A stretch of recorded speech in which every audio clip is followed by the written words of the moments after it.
Hello everybody and welcome to more Bandit Survivor, but just with a little bit less effort. And today we're going to be doing a review and recap as always of Survivor UK. This time it is episode 4, and if you haven't been tired already about me comparing Survivor UK to Australian Survivor, oh boy, you better strap in. But firstly, we get to the Lanina tribe that come back from after Tribal Council. Again, they've been to Tribal Council now back to back, and we get a lot of content about the tribe morale being low, and this talk about a boys club that particularly comes from Ashley. Christopher then also says that he's in the middle with the boys and with the others, so he's saying about how he's in the middle and playing Survivor, which he even identifies is how you should play it, and I feel like it's very good for Christopher to have this clear, advantageous swing position where something that really wasn't built up in the edit, but you can kind of tell when you investigate a little bit further, is that Christopher is actually really solidly positioned within the all-male alliance,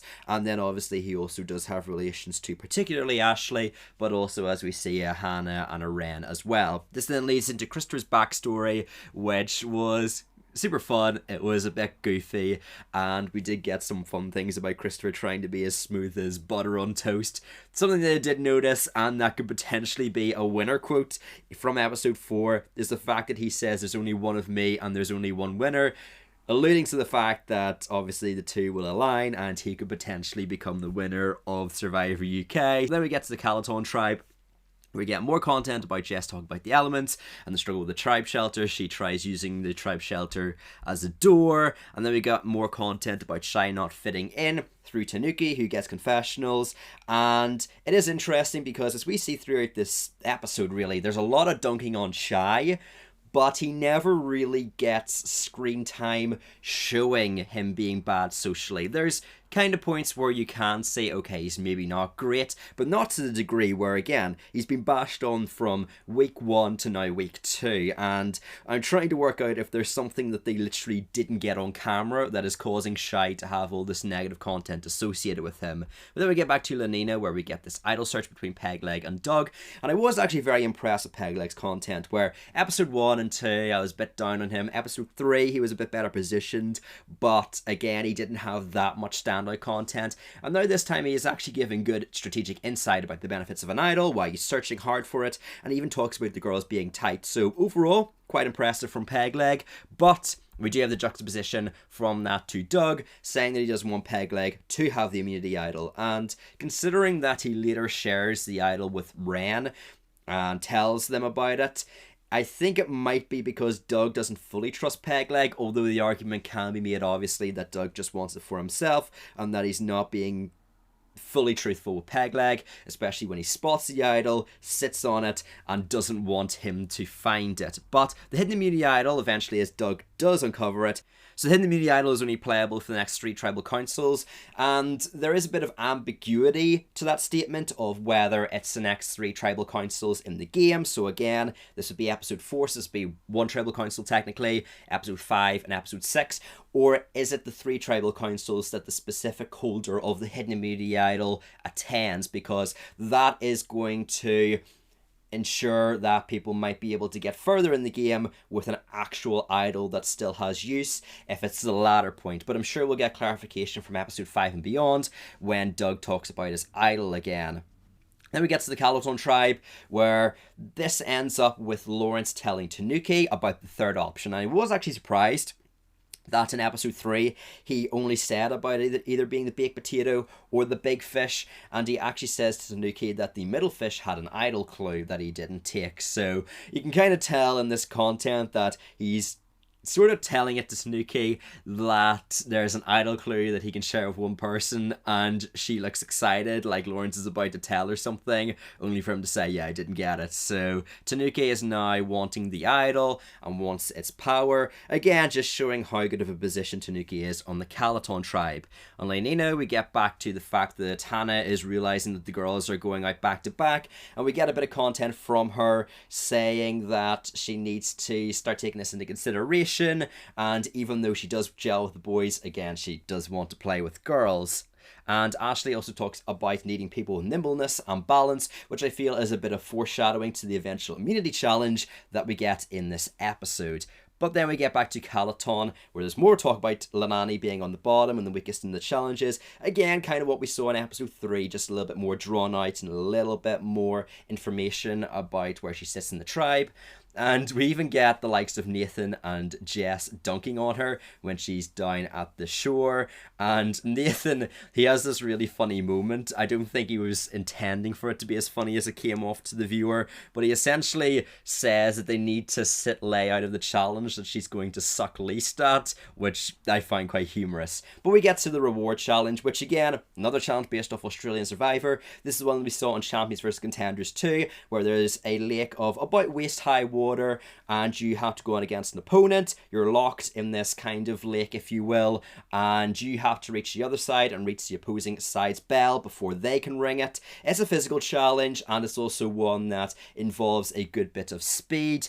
We also do have some funny moments, such as Joel yet again eating another piece of food off the set, this time lifting a sausage off the barbecue and just munching on it, which I liked. We have Leilani losing after already saying she needs to prove herself in the first matchup against Ashley, which is interesting because obviously it's this knock against Leilani saying that she needs to perform in the challenges only to lose her round, but Ashley, it ties into her arc of saying, well, the guys want tribe strength, but I beat Leilani, so that is quite an interesting dichotomy there.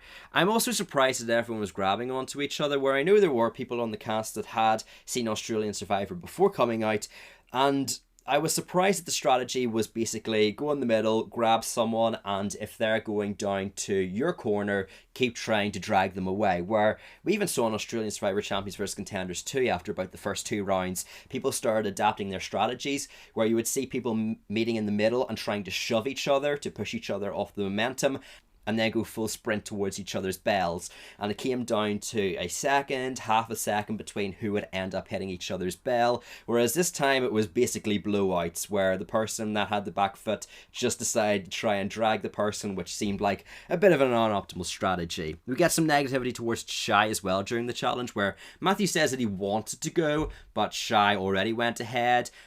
And it seems like they're setting Shy up to fail, where he's this person that obviously we've seen as a bit of a social pariah on the tribe. He's someone that we're supposed to be questioning as the viewer.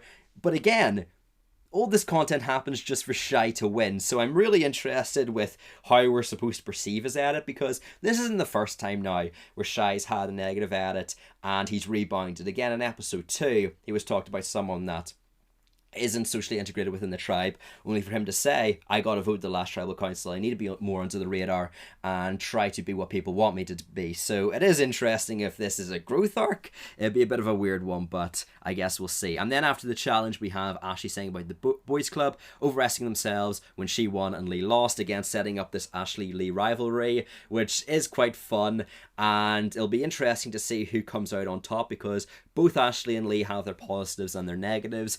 Actually, both have positive and negatives that juxtapose each other. It seems like all of Ashley's weaknesses are Lee's strengths, and Lee's strengths are Ashley's weaknesses. So it'll be interesting to see if that shakes out in next week's episode, because obviously they don't attend tribal council. We get Lawrence getting a confessional with his massive fork on the corn on the cob, which is hilarious as we get to the barbecue reward and the tribe is enjoying their reward, which we do have this humorous moment of then getting to the Lamina tribe, where they're saying about it being an all-time low, and Doug saying that it's really bad for the tribe. Then we have Matthew's pre-season confessional, talking about them being young and understanding that they may be underestimated. And I do like that aspect of Matthew. Again, I'm 21. If I was to go into Survivor UK, this would be Series 1 or Series 3 of the reboot, whatever way you want to look at it, I would have a similar confessional as that, of being someone that understands that they're going to be one of, if not the youngest on the cast, and you need to downplay that and let people underestimate you.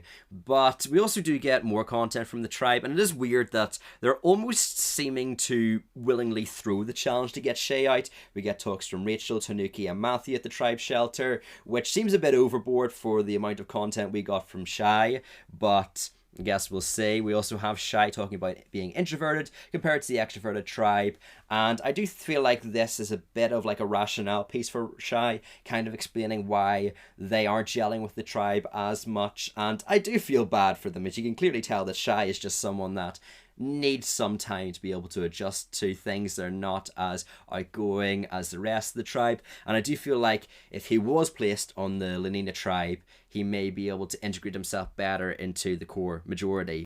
But before the challenge, we also get more Hannah content, talking about how it's going around the camp that Leigh is going after all the girls. And I am questioning if that's that Ashley that told her, but again, we're getting more content about Hannah questioning her position on the tribe and if Leigh is really going to be loyal to her or the guy. So the challenge is finally, for the first time in Survivor UK history, in the reboot at least, this is what, challenge number 7. We don't have a challenge that's actually physical based.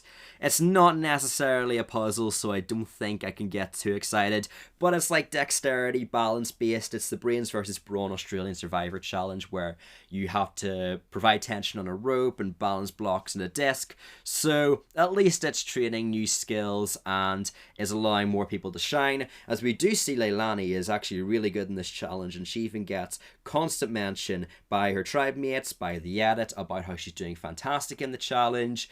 And it ends up being a really close one where there's one block in it and the Calaton tribe just lose to the Lenina tribe, who rebound and are able to win immunity yet again. So we go back to camp where it's between Shai and Leilani on the bottom, and essentially it's set up as it's either you take out the person that's the physically weakest versus the tribe morale option. Taking out Shai is the perceived option to keep tribe morale high. Matthew talks about wanting to keep the morale high, although they do acknowledge that there's a lot of talk back at camp as well about the challenge strength. We get a lot more knocking on Shai's per-social skills, and again, no real examples of it. Like, from example, Rach brings it up. And again, it feels like if this is the editor's fault, I feel like they should be bringing up these confessionals by people saying that Shai has bad social skills, while also providing supporting footage, where it just seems like Shai is getting knocked on for really needless reasons. We also have Jess advocating for Leigh to stay, and she wants Shai out because she voted for him in episode 1, and also talks about how they keep the tribe strong mentality isn't super viable for her. Although we do get Nathan talking to Tanuki about wanting to get Leigh out to help challenge performance, as the tribes are going to be, as they perceived, tied coming into the next episode. Tanuki also says in a perfect world she wants Shai out, which is the only knock against her edit, and it might show that Nathan had more swing in this episode because eventually Leigh does get voted out. But if you didn't see, the episodes were kind of teased with these little bios. I believe episode 3 and 4 a few days ago were teased to the public, and episode 4 we knew about this massive game-changing twist, which is a non-elimination episode. It makes everything, like we unfortunately see in Australian Survivor, absolutely pointless. It's been set up in the episode. 60 minutes is basically wasted. So this is, to be fair, one of the better non-elimination twists. It's harmless. It's essentially the person that gets voted out goes to the other tribe's camp. So again, nothing that's insanely screwing someone over. I do understand that they obviously had to take into account quits or medical evacuations, which could maybe happen next episode considering the preview, and we also do have the fact that it could potentially be a final 3 and 16 episodes with an 18-person cast. Again, I'm not sure about the logistics. I'm not sure if they could do this, but I would have rather had a 20-person cast, 16 episodes, no non-elimination twists where we actually get resolution every single episode, but that might just be me. But considering there was no scrambling or intermingling with the presumed unanimous Leilani vote that we do end up seeing, again, no other votes except Leilani are shown, I'm assuming that Leilani was just the original target for this vote anyway, where the tribe did want to keep it strong, as I feel like if Shai was the original vote, that there would be a lot more discussing about wanting to keep Shai and switching it to Leilani between the core contingent, because, again, I feel like they didn't want to put Shai on the opposing tribe in fear of giving them a really good challenge performer. So I'm just assuming that Leilani was going to be the vote anyway, and she ends up getting voted out onto the other tribe. And I am going to be saying in my week 2 power rankings about this whole dichotomy that happens to Leilani, but I am a little bit worried for them coming into the new tribe. But let me know your thoughts about this episode in the comments. Like and subscribe if you enjoyed. We've actually been going up quite quickly in subscribers for the second channel, so thank you all for that. If you do want to see other higher quality content, you can check out my main channel, or else if you want to stick on this channel, you can see me talking about Chaotic Reality, which is an org I played in. It's kind of similar to Survivor, where there's this socio-strategic element, and you get to see me, so let me know if that's something that interests you. But thanks for watching. Peace!